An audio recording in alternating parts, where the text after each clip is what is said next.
The Young King's rebellion has been raging for 5 months, with Henry II keeping his sons and Robert Blanchemains at bay in France, whilst de Lucy ravages Leicester in his bid to quell the fires in England.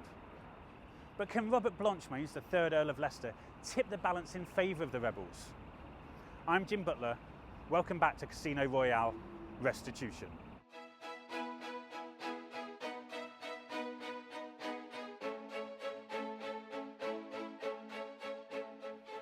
By the end of the summer, Henry II was comfortably winning the war and in a commanding position. However, not wanting to humiliate his sons and perhaps sow the seeds of resentment down the line, it is King Henry who offers peace, inviting his sons, the French king and the rebelling English earls, including Robert Blanchemains, to a peace summit. On the 25th of September, the opposing parties met close to the French town of Gisors, midway between Paris and Rouen, where King Henry opened negotiations with generous offers of land and castles to Henry Youngking and his brothers Geoffrey and Richard. However, despite the lavish offer, the brothers rejected their father's overtures as they failed to address the Youngking's key grievances of a lack of any real power of his own to wield. But despite the refusal, a second meeting was arranged for the following day for further negotiations. It was at this second meeting that Robert Blanchemains came to the fore. Whether acting with the encouragement of the young king or whether purely as a result of his own anger at the sacking of Leicester by Henry's forces, Earl Robert's temper erupts early in the proceedings. Soon there is an angry exchange between the Earl and Henry II, and after many reproachful and abusive words, Blanchemains snaps and attempts to draw his sword on the king, forcing those around the Earl to physically restrain him. Unsurprisingly, the peace conference soon collapses and skirmishes break out between some of the English and French knights. But interestingly, within hours, Earl Robert is already riding hard for the French coast. Furthermore, along the way, he picks up not only his wife Petronilla, complete with all her household furnishings, but also an army of 3,000 Flemish mercenaries. Now, call me cynical, but having your wife and her household furnishings packed up and ready to leave on a moment's notice, a contingent of 3,000 mercenaries on standby, and a flotilla of ships ready to sail across the channel on the next tide doesn't seem like the actions of a man committed to a meaningful peace. So the question remains, did Blanchemains, either by his own accord or at the behest of the young king, deliberately sabotage the peace talks to prolong the war? I suspect we'll never know for sure. Now let's head south.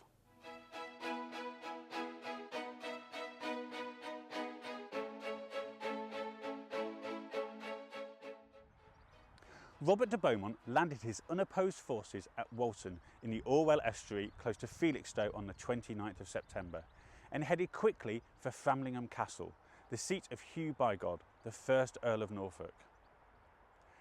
Bigod, who had seen his feudal power curtailed under Henry II's rule, was keen to support the young king's cause. So the arrival of Leicester with his powerful field force greatly enhanced Bigod's military weight. For the next 2 weeks, Earl Robert and Earl Hugh used their combined armies to consolidate their hold on the coast in order to keep communications with Flanders open and facilitate the landing of reinforcements. Soon, the valuable port of Ipswich was taken as the Earl's forces engaged in widespread plundering, devastating the surrounding area, destroying barns, byres and fish ponds, and seizing corn and cattle. On the 13th of October, the Earl stormed and took the strategically important castle of Hawley. However, instead of using this as an opportunity to head west, pick up the Icknield Way just past Bury St Edmunds and follow the old Via Divana Roman road back to Leicester, de Beaumont chose to return to Hugh's principal base at Framlingham. The 12th century chronicler, Roger of Howden, believed this was because Earl Robert was attempting to avoid the large force of royalist knights now gathered at Bury St Edmunds. It is believed that Robert de Beaumont's ultimate goal upon landing his forces at Walton was to move the army to Leicester and from that base create a stronghold of rebel towns and castles running east to west across the Midlands, splitting the royalist forces in two. However, the fortnight spent shoring up Bigod's position was precious time that Leicester could ill afford to lose, and it gifted the Royalists a valuable opportunity. When de Lucy heard of Leicester's landing in East Anglia, he was still ravaging the Scottish borders in a war against William the Lion.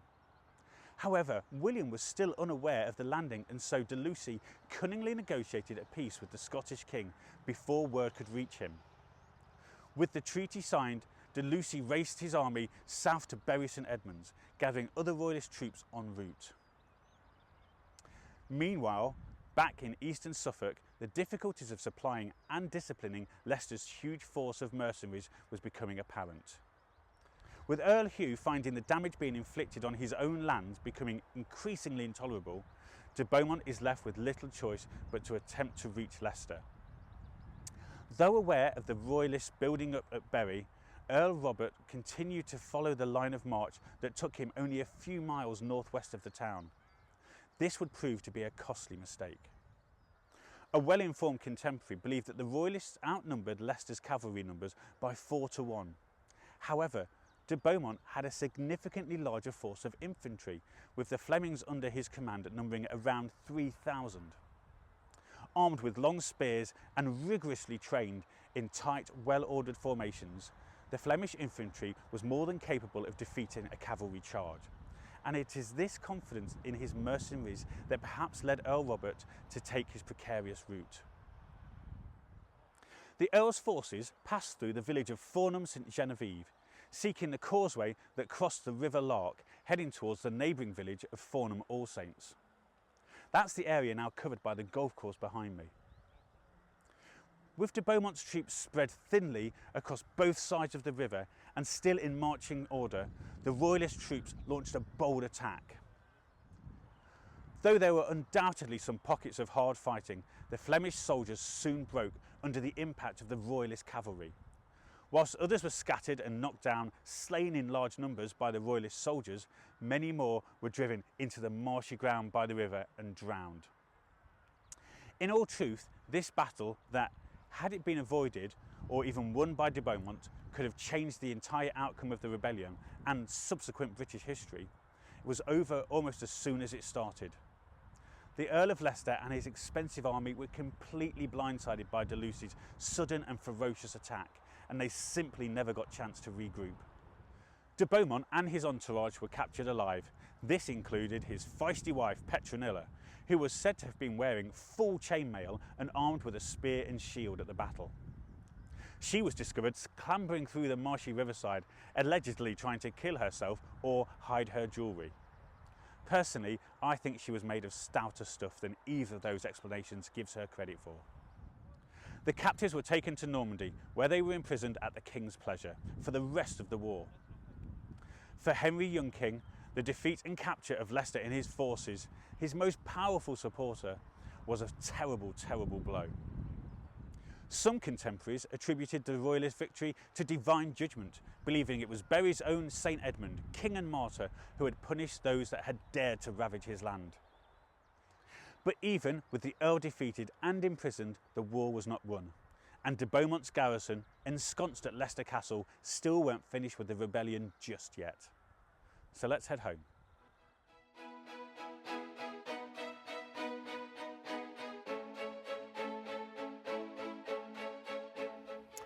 Up until modern times, wars have tended to pause over the winter months due to the harshness of conditions and difficulty in feeding and sheltering large forces of mobile troops. In fact, in ancient Rome, there was even a special date to mark the official end of the fighting year. Every October the 19th, the festival of Armen Lustrium was celebrated to bring the fighting year to a close, where honour was given to Mars, the god of war, and soldiers would ritually purify and store their weapons for the winter. Such was the case in the 1173 to 74 rebellion, that all action, with the exception of a brief failed offensive by the Young King in January 74, stopped over the winter months, and an uneasy quiet fell over Henry II's English and Norman domains. However, despite the lack of military action, Young King and his allies spent much of the winter months planning their next season of fighting, which again involves simultaneous attacks across Henry II's domains in Normandy and England, and would culminate with an invasion of England in late June by the Young King himself, and the Allied forces. As soon as the winter truce ended after Easter Sunday 1174, the war restarted in earnest across Normandy and England. William the Lion, who had managed to strengthen his position in Northumbria after Richard de Lucy had taken the army of England south to face Robert de Beaumont the previous October, he re-invades northern England. This invasion also acted as the signal for the Midlands rebels to mount a sustained series of raids. To help them with these raids, William sent his younger brother David, who was Earl of the strategically important town of Huntingdon. Once united, Earl David and Ansketil Mallory's Leicester garrison molested the whole province with sword and fire. From their respective bases, the pair launched a successful raid on the Royalist Midland stronghold at Northampton, resulting in the deaths of many of its townsmen and the capture of 200 more.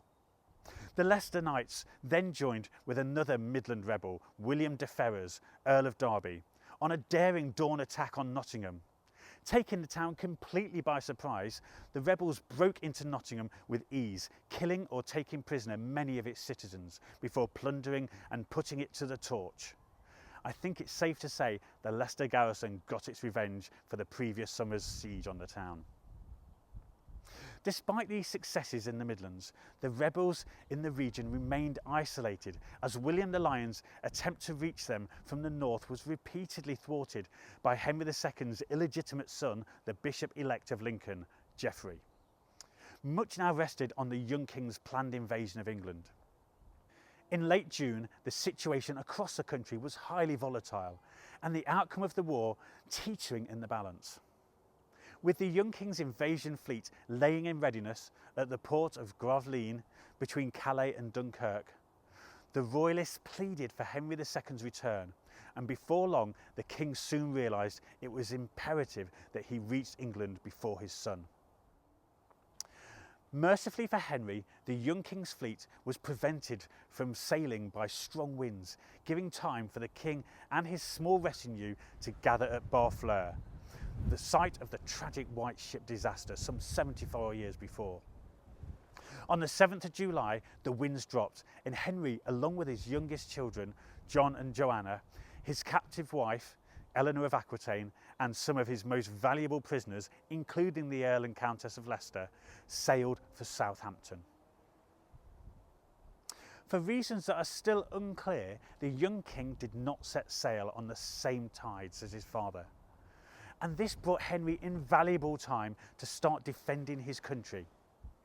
However, instead of charging straight for the pivotal Midlands, he took a surprising detour. Follow me.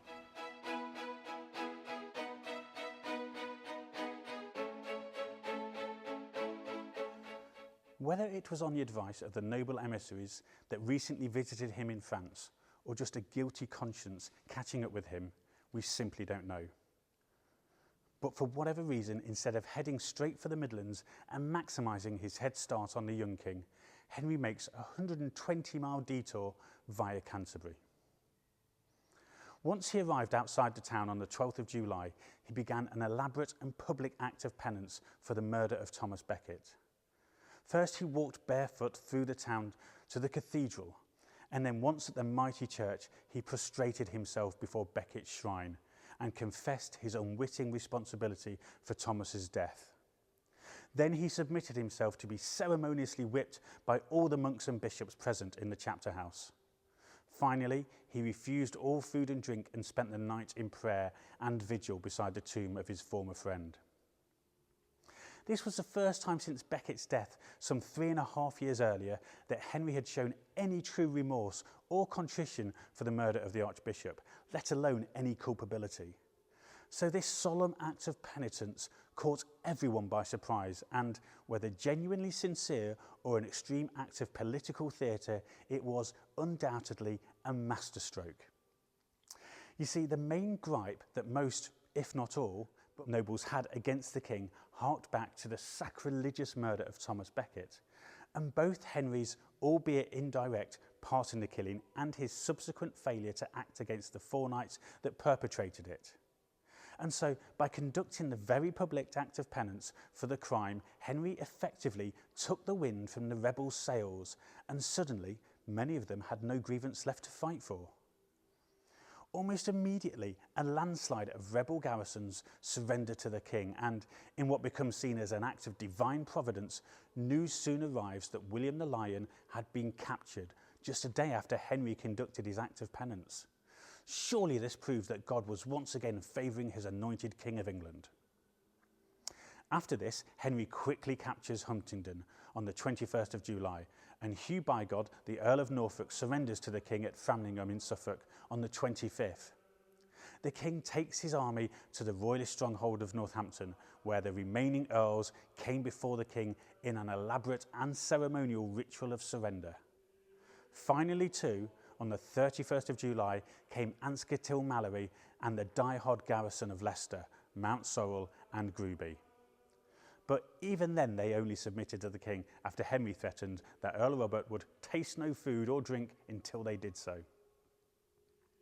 With England now back under the firm control of Henry II, the young king abandoned his plans for an invasion and turned his attention instead onto his father's Norman capital of Rouen. However, support for the costly war amongst Henry's French allies was rapidly waning, and by the 26th of September, both Henry and Richard had reached a truce with their father, and the rebellion was done. As the old saying goes, to the victor the spoils, and having very nearly lost his crown to insurrection across the land, you would expect Henry II to feel completely justified in reaping a costly revenge on the rebels. However, perhaps not wishing to sow the seeds of further discontent, the king is incredibly magnanimous in his hard-won victory. The vast majority of the earls and nobles received nothing more than a command to renew their oaths of fealty to him, and as many had either reinforced their castles or built new ones during the revolt, ordered them all to be returned to the state that they had been 15 days prior to the rebellion at the beginning of Easter 1173. For his rebellious sons, similarly, Henry welcomed them back into the royal fold with open arms and the kiss of peace. As part of the settlement, Henry the young king's coffers were greatly increased, and for the next several years he channeled his energies into that greatest of chivalric pursuits, the tournament. After the truce, however, the young king and his brother Richard would remain at odds, quarrelling amongst themselves and with their father for the rest of their lives. Although the king's benevolent peace with Henry and Richard may have appeared cordial to the outside world, perhaps he hinted at his true feelings towards them when proclaiming of his illegitimate son, Geoffrey, the Bishop-elect of Lincoln, who had repeatedly held the advances of William the Lion. "My other sons are the real bastards. He alone proved himself legitimate and true." Not so fortunate, however, in this period of reconciliation was Robert, Earl of Leicester, whose leading role in the uprising demanded an example to be made.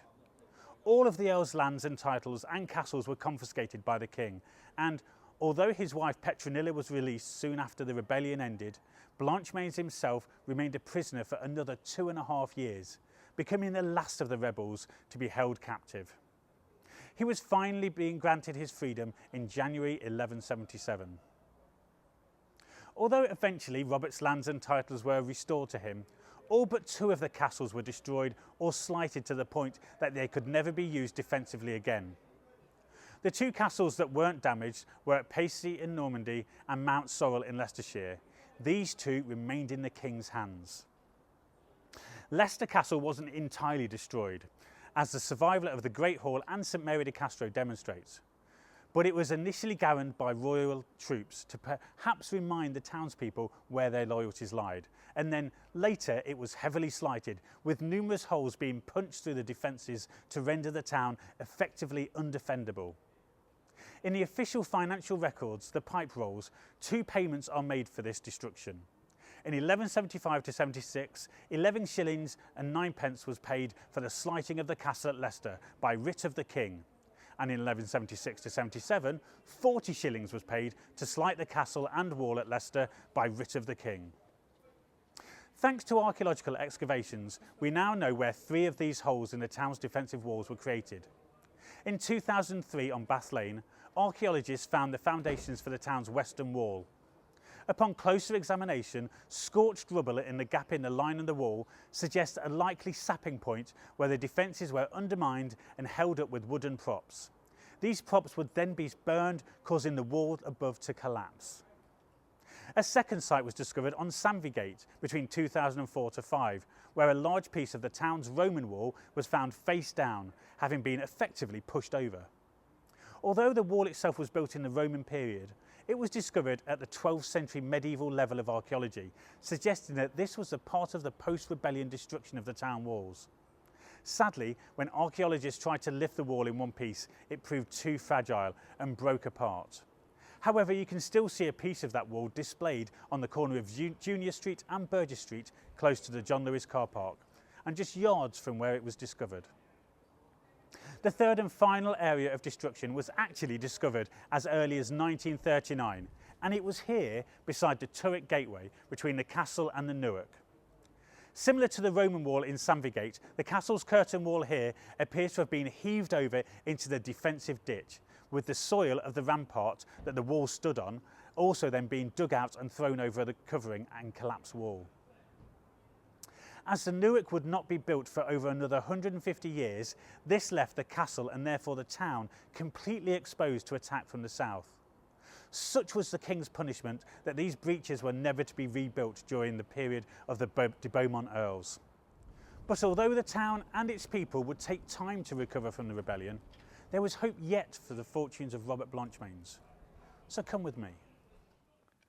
In the summer of 1183, just over 10 years after he started the rebellion against the king, Henry the Young King was in the Limousin region of France, campaigning once again against his father and, this time, against his brother Richard too. At the beginning of June, just after pillaging local monasteries to raise funds to pay for his mercenaries, the young king contracted dysentery and weakened fast. On the 7th of June, he is confessed and given his last rites. In his last days, he seeks penitence for his war against Henry II by prostrating himself naked before a crucifix and then, on his deathbed, asked to be reconciled with his father. But King Henry, fearing some deception, refused to see him. On the 11th of June 1183, aged just 28 years old, Henry the Young King died, clutching a ring his father had sent him as a sign of forgiveness. After the young king's death, Henry II is tragically said to have exclaimed, "He cost me much, but I wish he had lived to cost me more." Just 6 years later, in 1189, Henry II himself dies, aged 56 years old, and Prince Richard ascends to the throne, becoming Richard I, or, as he would become more famously remembered, Richard the Lionheart. In the 12 years since his release from captivity, Robert Blanchemains, Earl of Leicester, had kept a low profile. Out of favour at court and with little influence, he remained on his estates, no doubt attempting to recoup some of the hefty financial and reputational cost of his failed allegiance with Henry the Young King. All of this changed overnight, however, with the death of Henry II. The new king clearly remembered the steadfast loyalty and support Blanchemains had given to both him and his elder brother in the rebellion of 1173. Richard almost immediately restores the Earl to favour, returns the castles at Leicester and Gruby to him, and even grants Blanchemains the supreme honour of carrying one of the Lionheart's swords of state at his coronation in 1189. With the king's support, Earl Robert takes the cross and joins Richard on the Third Crusade in 1190. Whilst the king and his entourage are diverted to Sicily en route to settle a power struggle between his cousin and his sister there, Robert Blanchemains continues his journey towards the Holy Land via the Balkans. But in the town of Durazzo in modern Albania, on the 31st of August or the 1st of September, the Earl of Leicester succumbs to illness and dies, aged a respectable 69 years old.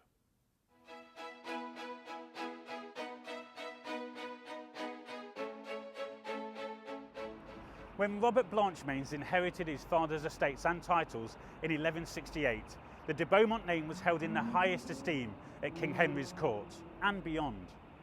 But within just 6 years, and thanks to a big gamble that didn't pay off, Earl Robert had all but destroyed his family's reputation and brought the prosperous town of Leicester to its knees. But what Blanchemains had done in supporting Henry Young King wasn't really any different to how both his father and grandfather had sought to increase their fortunes in their own times by effectively supporting usurpers to the English crown. The only difference was that their gambles paid off. They backed the right horse. Blanchemains didn't. Had he made it to Leicester with his troops before the Battle of Fornham and managed to split the country and the king's forces in two, who knows how the rebellion would have ended? But history and fate are fickle mistresses. However, the Rota Fortunae, that wheel of fortune, did turn once more for Earl Robert with the ascension of Richard I, and so, even if only for the last year of his life, Blanchemains did get to hold his head up high and bask in the benevolence of his liege lord once again. After his death, the earldom of Leicester passed to his eldest surviving son, named, you guessed it, Robert. This Earl Robert would be the last of the de Beaumont Earls of Leicester. But would Lady Luck favour or hinder the young Earl? Would the wheel of fortune raise him like his grandfather or lower him like his father? Join me again soon for Casino Royale Part 7, Crusade.